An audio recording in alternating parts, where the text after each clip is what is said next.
Welcome to TechClipper channel. In today's video, I'll show you how to fix laptop keyboard not working on your Windows 11 laptop. So at first, what you have to do is just go to your search and search for settings.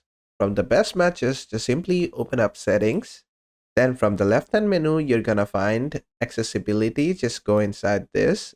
Then just scroll down a bit and you'll find keyboard under interactions. Just select that. And from here, you'll find three options at the top: sticky filter, toggle filter, and toggle keys. Just turn all of this off if they're on. And after that, there's also a suggestion. If your keyboard is not working, you can use your on-screen keyboard from over here as well.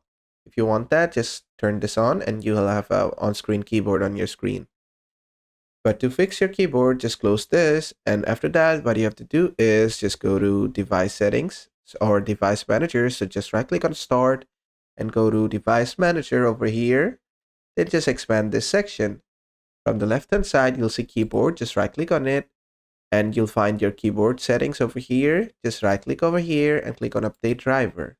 Then just click on search automatically for drivers. And as you can see, I already have the best drivers. If you don't, it's gonna upgrade you to the best drivers.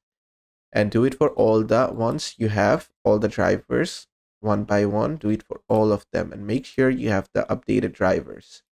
And after that, just go ahead and restart your PC and it should work. If it still doesn't work, there's one last resort. Just go to settings. From settings, go to Windows Update from the left side.